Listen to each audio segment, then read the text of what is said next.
Well, hello and welcome. This is a session of Raise Your Hands, which is my general title for anything I'm teaching as far as sign heralding. And we are going to look at using our hands to interpret court and the scrolls as far as our fancy figurative language that we have going on. I am the East Kingdom Esteem Herald, which is the lead sign herald for this society year of 60. So we're going to first start out, I'm diving right into the text here. I looked at the Scribal Handbook for Atlantia, and these are the components that are often included in an award. You have the address and the titles of the monarchs, the notification, explanation, disposition, so who the award is going to and what it's for, the blazoned and emblazoned, so the words and the symbol of the arms for the person if they're getting arms, or the symbol that matches the award. The corroboration, which is where their majesties say, yes, we believe this person deserves this award. Place for signature. And then the affirmation is something that is done in Atlantia that is not done in the East Kingdom often. It's actually one of my favorite parts of scroll text, though. So comparing that bit, those five components, to the components of the East Kingdom Award, there's a lot of overlap. We have the address, naming the royals and titles, the explanation of who and why they're getting the award, what it is, and the corroboration and date. The thing that is not explicitly stated in the East Kingdom one are the blazon, but that is typically included as well. And all these are fancy ways of saying, hey, everybody pay attention. The king and queen have noticed this person. This person has been brought to their attention anyway, for these reasons, and they're worthy of recognition. So, here today, we sign that a lot, here today, we are going to do this. And it names the award. This one is the Award of Arms straight out of our Scribal Handbook, and this is an exemplar to use. It's pretty straightforward as far as the prose. There's not a lot of figurative language in it, although it is not the way we speak modernly. So this is something that I stress constantly is don't get lost in the words. What does it mean? What does it actually mean? Let it be known to all. Hey, everybody, listen up. This is important. We want to inform you that the king and queen have found the many good works and services. Well, who are the king and queen? We indicate them when they're present. So the king and queen, usually they're to my right. That's why I gesture this way. It's rare that I'm sitting this way, but their majesties have seen these things, whether it's works of service in the kitchen, whether it's um, serving as keeping people like safe and protected when they're marshaling, whatever it is that is being listed as the you do good work, that's what we're expounding on. Include the name. We fingerspell the name the first time when the recipient is called up. And typically, for those of us in the East, that's what we stop at. We fingerspell their first name when they're being summoned. And then when it's in the scroll text, we indicate the person who is kneeling in front of their majesties. Because at that point, they're already present. So, hey, everybody, the king and queen want to recognize this person. Here's why. And then we explain here's why. And again, the thus on this number day of this month of the year, whatever, at this event, we often do a lot of shortening with that, like the Voice Heralds do, where we shorten it to being here today. And we don't add all of that extra verbiage because it just means the same thing. We are doing this right now. Done by our hand, we sign, we support, we agree, and then again, here today. This one is pretty straightforward. There's not a lot of extra stuff, mostly because it's an example and there's no personalized information in it. But it's a good place to start as far as thinking about what the text actually says. This is the only one that I've got that is not personalized, but I wanted to start with a pretty basic script. This is the first scroll text that I ever wrote a few years ago. I have learned a lot since then, but this was a good beginning, and I wanted to bring that up here. It starts with the address, come forward and know that we, and that's again, hey, you all pay attention, want to let you know that the king and queen of the East have weighed well the works and labors of Mira MacNeil of the clan MacNeil of Barra. This individual was not present when this award was presented. So we very much did oh, we have heard the works of Mira, and I finger spelled it again because Mira wasn't there. But that's what we distilled that to. Let you all know that we recognize the work of Mira. And again, then we come down again, hearing tales of their aptitude for coordinating and facilitating events. What's that mean? Well, they run the event. They come up and they make things happen. So we have heard stories of their skill at what? Facilitating events. Sometimes when we are in the middle of interpreting this or signing our scrolls on stage, we use opportunities to catch up because we can't always keep up with the voice heralds. They are fast. We don't necessarily list okay, they were deputy autocrat, okay, they were overseeing merchants, and anything else in the list because we've already recognized that they facilitate events. And then we want to acknowledge that and include them into what the order of our silver wheel, which in the East, that is our first level award for service. I understand the Atlantia awards have a lot of creative names. In the East, a lot of our awards are pretty established words, at least. We don't have many words that we wouldn't fingerspell because there are signs that are associated with them. And then here's your next bit as may this pronouncement of their service attain recognition throughout our lands and beyond. That's part that's not in a lot of our scroll text. There's also a phrase that I like to include in scrolls that I write because and so that no one may revoke the rights and privileges involved in given here. I really like adding that extra bit just because it's fun legal language. And I saw some of it in some exemplars that Alice McIntosh, one of our most prolific scribes, has done.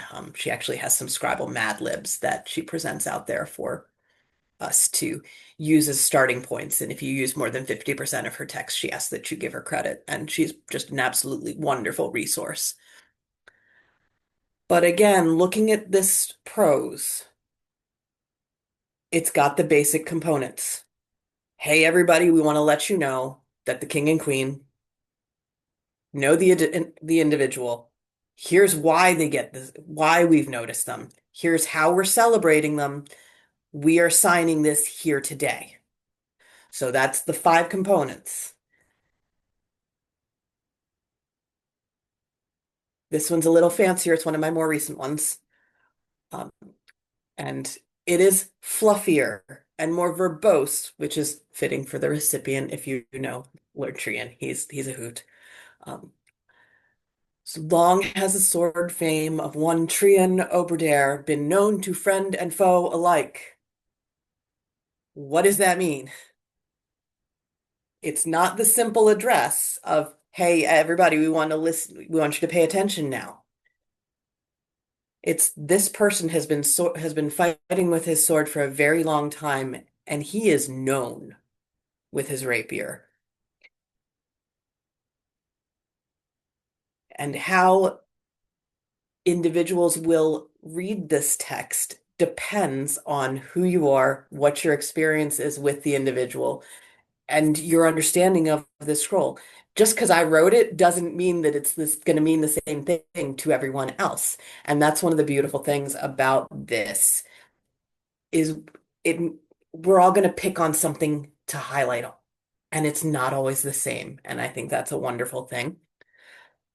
Looking at the next line, and you'll notice I tend to go sentence by sentence or concept by concept, because when we're signing, anybody that has signed knows that English and ASL are not a one-to-one parallel at all. So we need to make sure we are looking at what's the concept? How do I put it out there? What's the next concept? How do I put that out there?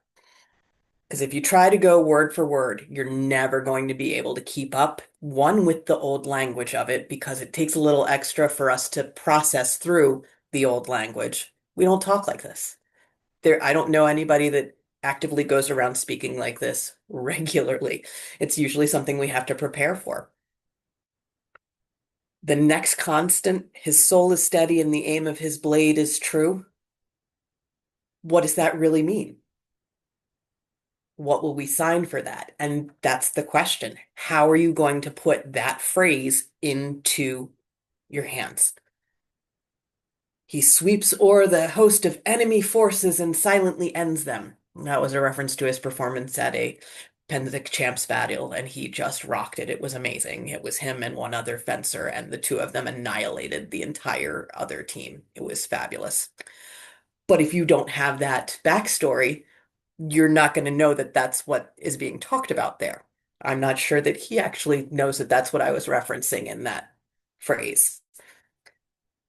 But again, how are you going to put that concept out there?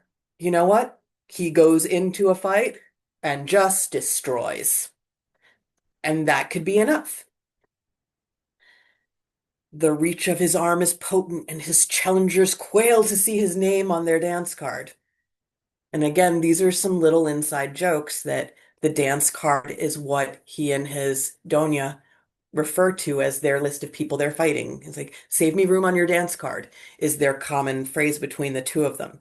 And again, because I knew the recipient and I knew the Donya and I had experience with this person and their story, I could put these little tidbits in. We don't always have that insight. So how would we say that? He himself strong and his challengers or opponents see name nervous. The fox reference in the next line. Oh no, here we go. Yet he craves the quiet and teaching of mentorship above all. What would we say there? What does it mean? He prefers quiet, prefers teaching, prefers support. Any of those things would be appropriate to substitute in there for the floweriness of the language there. This fox has earned his long sought for rest from the battlefields. Again, knowing the person, his heraldry is a fox, or his heraldry is wings, but he also uses a fox in a lot of his symbolism. I believe his badge actually has a fox, but it was something that he had written in his In Case of Court. He would love images of a fox. Worked it in where I could. And again, having that insight, the average person reading this is not going to know that. So how would we substitute this? This person who's right here in front of me wants rest, wants war finished. Be ye warned, do not mistake his quiet for weakness. What would we do with that? That was me telling you, watch out, he still can end you if he picks up that sword and he's ready. Just because he wants to settle down in his agricultural life doesn't mean he's going to sit out of a battle.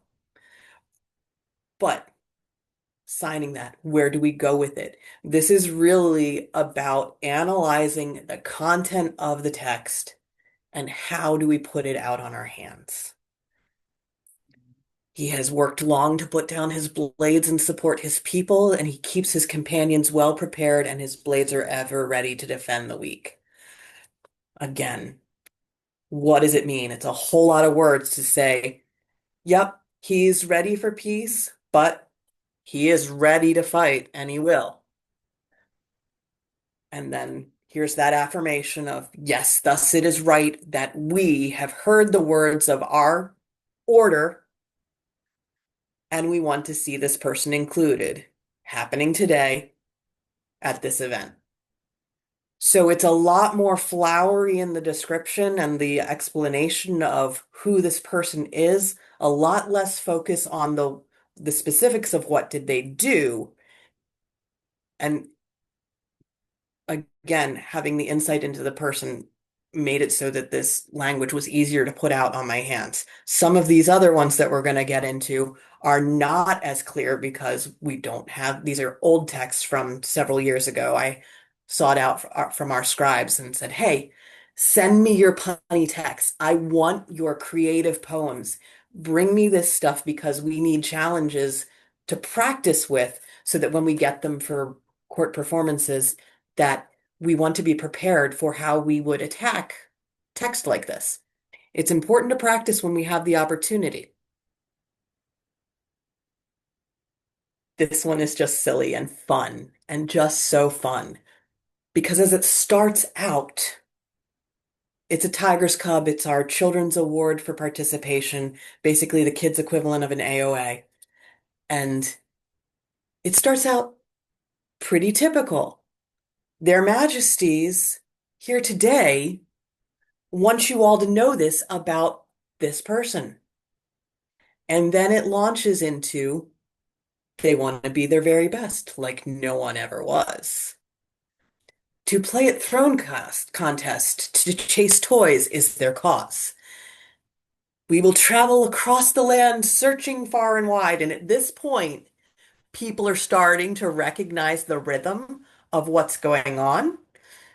So that by the time we get to the East Kingdom does understand the tiger that's inside, and as the herald goes, Tiger's Cub, they definitely pitched their voice so that they were almost singing it.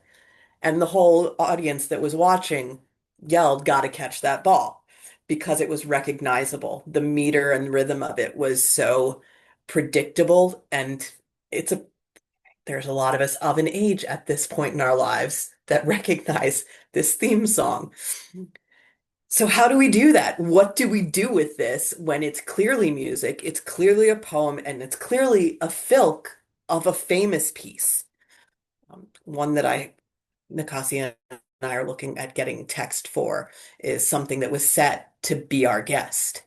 And I know exactly when it clicked in my brain that, okay, we're signing these words, and I recognized the rhythm, and I said, oh, matching the song, be our guest. And then I proceeded. So that's one way you can do it is, okay, I recognize this. Okay, it's a match of the song, whatever. And that's probably what I would do for this guy is I would start, if you catch it ahead of time, go, okay, this song match Pokemon, and I know the sign for it. There's a sign out there because my fifth grader taught it to me last year, and it's absolutely dropped out of my head because it is not a regular word in my vocabulary. But that's what I would do with this is say, hey, we're matching the Pokemon theme song, and then proceed to chunk it into, okay, what is this verse focused on? What is this next verse focus on? And again, Tiger's Cub, it's our Tiger's kid. Go what? Ball catch. Because in ASL, it's not going to be the same. Got to catch that ball. It's going to be hard to keep up with that. But ball, get it. And that would be the part that the audience would launch into. And there's been times where I've seen them start to copy when there's a refrain. That's always amusing. There's also a group in our East Kingdom called the McWards. And a lot of times when one of the McWards is called up on stage, there's at least 15 people in the audience that yell out McWard. And I've started signing it with them because I can predict it at this point. but you'll see them start to participate with you. And it's just kind of a fun thing that it's spreading a little bit more. But this is one of our intense scroll text as far as how would you break this apart? Where are the places that you would naturally break it down? Let's see if my screen annotate will work for me right now. I have a wonderful tablet for this, but it's not hooked up, so I apologize if my mouse is a little bit messy. With text like this, it's important to pre-break it up for yourself. Chunk it. Where are we going to stop it? It makes sense to pause if you can with the music. So they want to be their very best, like no one ever was, to play at throne contests, to chase toys as their cause. That's probably a good spot to draw your line and go, okay, I'm going to pick this is my first chunk of meaning. What does it mean? How would I say it? And simplify it. Because there's a lot of words there that are all adding up to the same meaning. And that's really the focus of what I do with text like this, is you're looking at, okay, what does it really mean? Boil it down, strip away the language, strip away the words. What does it mean? And dig into the meat of how you're going to put out there the intent behind the scroll. For the next one, I've actually broken it up pretty close to how I would have as far as signing it the way it's written across in this slide is I would break that into two paragraphs. Then you've got the first part of the chorus next, the second part of the chorus at the end. And this one was by Aislinn Chiabak, who just got her Munch for her Scribble words, and I giggle every time she sends me text to preview because they're always clever, whether it's punny, whether it's full of Norse kennings. The way she fully personalizes her scroll text to the recipient is a wonderful thing. And I'm always just very much impressed and also very glad that we've established a relationship with our Scribble community where they are sending us words before court so that we can practice it so that we're not going in blind. And that is just an absolute wonderful thing. And I highly recommend the Atlantia scribes if you wanted to your sign heralds a favor send words early. It's an amazing thing, and it gives us a chance to really put out there the intent of the words. It gives us a chance to prepare so we're not making stuff up. It's real and it's a lot closer to the intent and the validity of the scroll text. Right, I'm going to exit out of my annotating, otherwise it's going to just keep going. Down, hang on, let me clear my annotations because now it's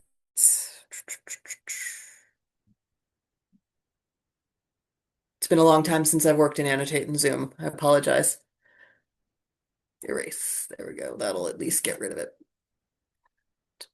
Back to this, back to this. Nope, back up one. So this is our Mr. Ed scroll. This was done by a friend of mine locally, and it was for the champion of horse, the consorts champion specifically. And you don't know who that's going to be ahead of the event. So they write the champion scrolls with a blank space for whoever earns the title at that event. But it doesn't mean it's not going to be punny, because here we go.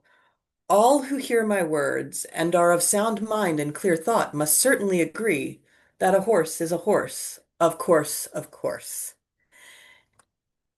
And this is starting to be outside of pop culture references. We're just at the edge of, okay, does anyone know who Mr. Ed is anymore? But a horse is a horse, of course, of course. But no one can talk to a horse, of course, unless that horse, the famous Mr. Ed. And I don't even know all the words of it because I just remember some comedian singing it once upon a time. But it struck a bell in my mind of, oh, okay, he's talking about Mr. Ed. So there's going to be some repetition in the meter. There's going to be some predictability in the rhythm.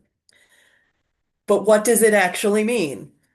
Okay, everybody's paying attention. So, hey, all of you guys, let you know that we agree a horse is a horse.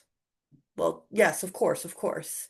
And if you can make it match that, of course, and I've seen, of course, signed a whole bunch of different ways. I tend to default to of nature because that's what I was taught way back when, and it just stuck. Um, but however you would sign, well, duh, also is appropriate here because that's the whole point. We're agreeing a horse is a horse. Yeah, that's not a question. That's real. But it's supposed to be a little silly, and it comes into again, and all good gentles must certainly agree that no one can talk to a horse, of course. And here's where he breaks and goes into, yet today, everybody who did witness on the triumphs today on our equestrian list may wonder if a certain rider did whisper certain instructions, cajolements, and entreaties into the cocked and quivering ear of our equine companion. That's a whole lot of words. It's a whole lot of big words that we don't use regularly. What does it mean? Okay, everybody today saw. That's what our witness. We saw today skill. We saw performance amazing. And where did we see it? We saw it with the horse. And maybe the rider told directions quietly and maybe negotiated back and forth and quietly, again, whispered into the ear of their equine companion. Maybe they told the horse. So it's a whole lot of words to be silly of, hey, this person's communicating with their animal really well. And then, moreover, some may question whether said equine did not comprehend and acquiesce to perfection of actions and grace, which so did enthrall the entrance, the entirety of the East Kingdom. We don't talk like this. There's a whole lot of words. It reminds me of the scene in the Pirates of the Caribbean where they're talking about, I'm disinclined to acquiesce to your request, which is fancy words for no. And that's the whole point. These are fancy words for what? And that's what we have to decide. That's why this is really about literary analysis. We're not just talking about interpreting. It's what is going on here. Boil it down. Don't get lost in the words. What does it mean? So maybe the horse understood and accepted, yes, let's go. And we can really pull it down to that. And so the horse, me and the horse, we got this. And you know what? The kingdom, we enjoyed watching. The next bit, it may not be ours to question the eldritch equine evocations. Try saying that 3 times fast. God bless the heralds that only have to do it once. But is well within our purview to recognize skill, comportment, and a partnership of two souls that left us breathless, wistful, and a wondering. What's that mean? There's a whole lot going on there. So it may not be ours to question eldritch equine evocations. We may not understand the working of a horse. Because if you really pull that out, evocations is the behavior and the calling, the job, the work. Anything equine, we're relating it back to the horse again. Eldritch horrors of old Lovecraft. But does that all change the meaning? That's what the words are, but what does it mean? We may not understand how to do what they just did with their animal, but we can recognize that the two of them, that horse and the rider, they are in sync. And we can tell that. So there's a whole lot of words, whole lot of words. What does it really mean? And it then does end in our common. And so today we recognize this person and their horse as the new champion here today. A lot of words, intense meaning. It's not that it doesn't have a lot of meaning. but we don't have to use all of these signs to express what the meaning is. We don't have to match word for word. Thank goodness.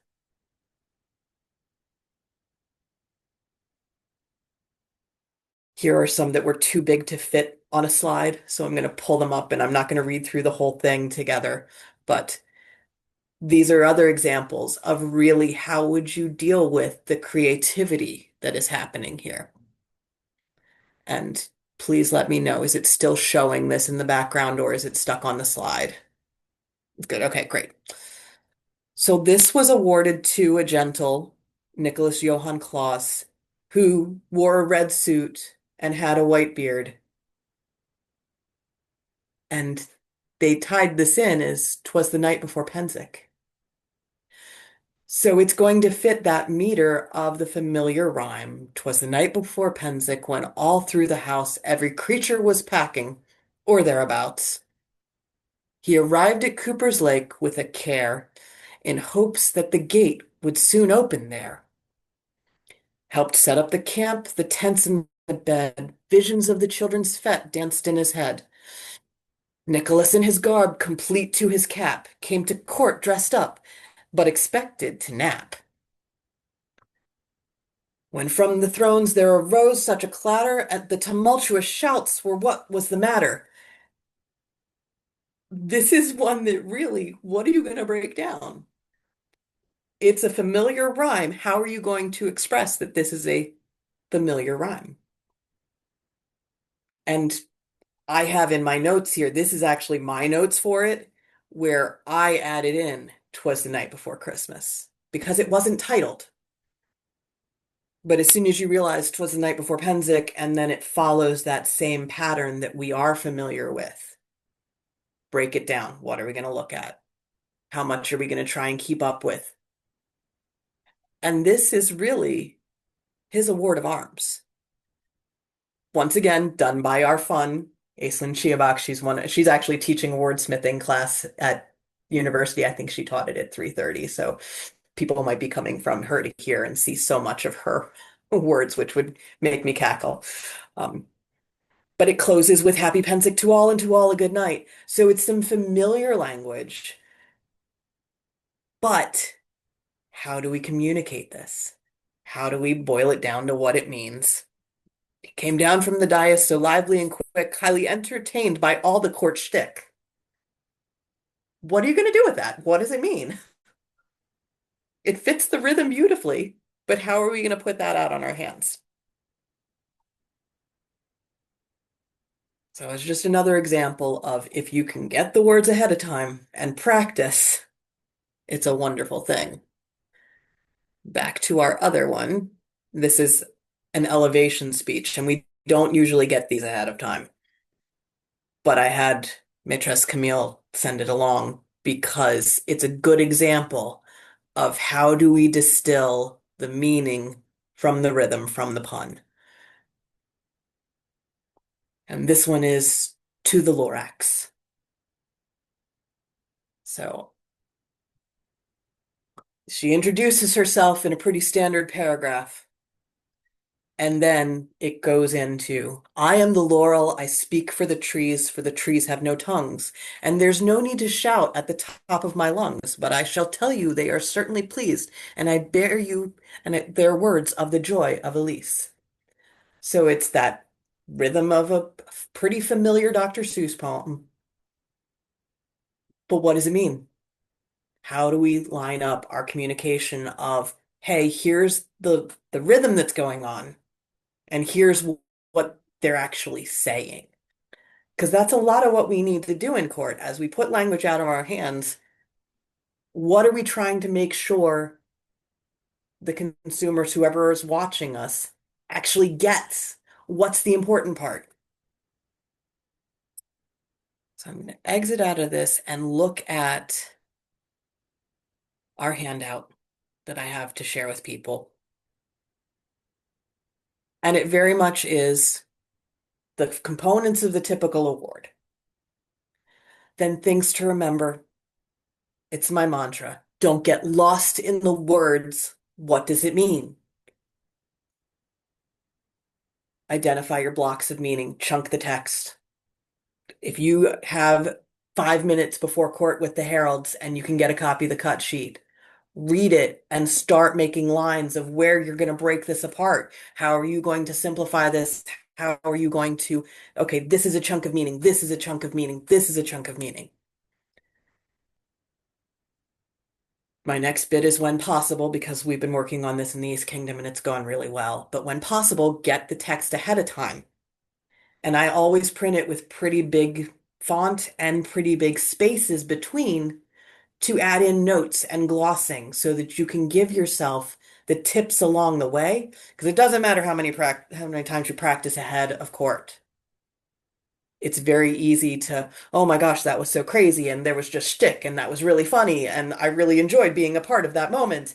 And oh yeah, I know I practiced the, what did I practice this? What did I actually say I was doing here? So notes are a good thing. It helps you reset. Another thing we run into is a lot of times when their majesties are discussing, before the scroll is even read, they're talking about why we're recognizing this person. They do so much good work. Their service is amazing. I always see them busy helping. They're so generous. And you hear those words a lot, and you hear, oh, they're so generous. They're always giving largesse. They're always giving their time. They're always giving this. How do we say that they give in more ways to add to the meaning? Because they're generous. They give. They're giving largesse. They're giving gifts. It's a lot of the same sign, but what does it actually mean? And how do we take that to better describe what's happening so that people, oh, I don't know what's going on. It's a Sunday. I shouldn't be getting a UPS delivery. That's usually the UPS bark. I apologize. Zoe, you're fine. Settle down. But we'll run into that same thing with the fighters. You get all kinds of variations of he fight good, he skilled good, he this, and how do you adequately describe what is being said? Because every time we say things in English, we tend to take it a little deeper. I'll never forget signing in church once upon a time, and the word of the chorus repeated. And it's saying the same thing 3 times means that the meaning is getting deeper each time. Well, how do we express that? How do we convey that? And that was an interesting lesson that I took away. And I see it a lot in court because the same phrases get slightly modified, but it's all a variation of, oh, he fight good. How do we really communicate that? No, this guy's pretty much an amazing force on the field, and they get that award of Durga for amazing feats. And it oftentimes does result in going, you know what? Him, fight, wow. Because that's the bottom line. That's what it means. And we don't have to get fancier than that sometimes. That's very much the last bit here is your award titles, because your award titles do not line up with our award titles very well. So me talking about how to sign the Mancha, me talking about how to sign the Silver Crescent and these various awards, especially our silver level awards, our first level awards, they're not going to have, you're going to have analogs as far as the same level award, but our names are going to be very different. So telling, oh, for the silver brooch, blah, blah, blah, blah, blah, that's not going to help a whole lot here. But you could sign, oh, first level arts award. And if that's the only thing you can communicate, you're still giving a whole lot of meaning to what's going on. What is this person being celebrated for? This is their first level service award. This is their first level archery award. This is their first level thrown weapons award. So things like that are what we really want to look at. If there's nothing else you can do besides, okay, this award is for this, that's still an important message to communicate. So don't get lost in the words. What does it mean? And that is my, again, that's my mantra. I say it constantly. I'm looking for my stop share button because my Zoom menu has gone to the wrong screen. I have 2 monitors I'm working with, and that distracts me sometimes. So here we go. Any questions for me? Because I just talked for a solid 45 minutes. Oh, you did awesome. So I'm curious if you for the scroll text, do you sign when they're doing the blazon for whatever the device is? It depends. Some of them I've learned enough of it that I try and keep up sometimes. And a lot of times, if I'm really lucky, I have seen it and I can draw the picture of what it is. So if they're the blazon for whatever, like mine is per chevron, purpur and argent, a raven in chief sable, or no, raven sable and in chief a weaver's shuttle argent. And that's the language of it. But if you look at the picture, it's purple here with a weaver's shuttle at the top, and then the bird with its arms out at the bottom. Um, I remember I got to do my husband's AOA, and his was a wolf. It's counterchanged, uh, gold and blue.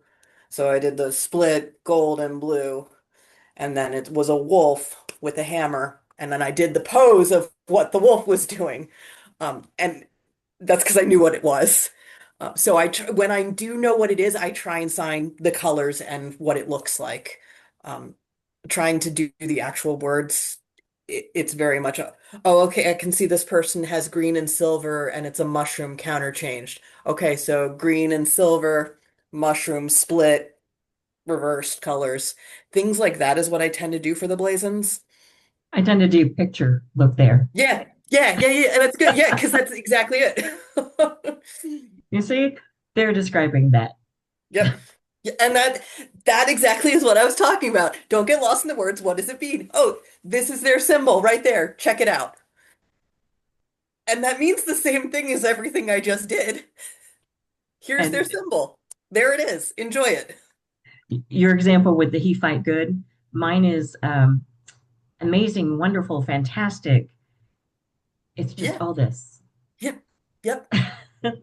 Wonderful, amazing, fantastic, phenomenal. And then Yep. you're just changing your expression for Yep. everything and I, making it just, I find the service. Oh my gosh. Serve, serve, serve. Give, give, give. I see these so often, They're right? so generous. Hmm. And that's what happens when you're up there, and their majesties use similar phrases for all of the ones getting the silver wheel, getting those service Yeah. awards because they're all talking about service. And I tell people that when the scribes are writing the words, when they're coming up with the text, sometimes they only have one thing that the person does. They hmm may only know this hmm person cooks feast. yep, That's the only thing. And they have to fill the text for the whole thing. And so they add the same thing over and over again, yes, just different ways of saying it. But when we're signing, we don't always have those different. It's sometimes just an a degree of expression as opposed to a different sign. right, Mhm. So we have to do that. And yep. so, I just blame the scribes. Well, and that's the thing. When you look at the award recommendations that come through uh, on the scribal end of things, because I got tagged to be the wordsmith deputy before I stepped up as sign herald, so I really do a lot of connecting the wordsmiths with with the illuminators. And the recommendations, sometimes it's a paragraph and there's a lot to work from, and there's a full wiki that the person has, so we can dig into all kinds. Okay, there's lots of information. And then sometimes with it's one sentence of this person helps a lot at gate. I'm a And scribe, so I get that a lot. yeah, so yeah, So you see it. Yeah, yeah, it's that's a why I thing. do. Right? You get the la la la la la sometimes, and then there's sometimes clip, and so the scribes are filling in. Um, Just to further emphasize how helpful it is to get the words in advance. And I know I've spoken to Lydia about this before, but like if you speak a native language, everyone does, words can have double meaning or even more than that. And I remember I would have panicked if I was hearing it live versus hearing or seeing the words in advance there was an award for a Two-Spirit Award, and I was like, is this an indigenous persona that we're signing for? And I think it was you, Lydia, that was like, no, it's an equestrian award. They're awarding the horse and the Yes. rider. And I was like, if I heard that Right. live, I would not have assumed it's an equestrian award. I would have had no idea because it didn't begin with a horse at all. It was talking about like the talent of Two-Spirit things. And I was like, I don't even know what the award's for yet. So it is helpful. And it's not just the awards too or the scrolls, it's also like the long speeches for peerages, or even I don't know if it's a herald or a friend, but if they're marching in from the back and they're giving a long speech, I'm like, I've had a deaf member in the audience where they're like, what are they saying? I'm like, I can't hear it yet, I don't know what they're saying. Like I can catch you up as soon as I can hear them, but I will it's sometimes, really helpful if a speech was prepared in advance to see it in advance. And I know some people wait till the last minute. That's totally okay. But it's like if you did write it in advance, it is helpful to see it in advance. Because in I don't want to mistakenly tell somebody the wrong meaning of what's being said. in Atlantia, we have a lot of that walking in and you know, and everybody has it, especially when there's like a great court and you have all the different baron and baronesses and the king and queen and the prince and princess and whatever visiting royalty, and they all walk in and they all have their own herald and Big they do boast. that and boast. That's exactly what I was going to Yep. say. Yeah. Boasting, proud of themselves. Yep. And that's what it really it really boils down to. Everything they're saying comes back to, oh, they are proud to be here and representing their royals and they are making an entrance. And it's the swagger. Mm-hmm. So, and I'm gonna miss Ryu's swagger so much when I he am was the throne. I am so looking forward to our next reign though, Oh, for because sure. have you heard Mega as a bard? I'm Oh my I'm goodness. going I'm Oh, going to go ahead and stop our recording now. oh, yep. Yeah. Yep. We're Good call. somewhere.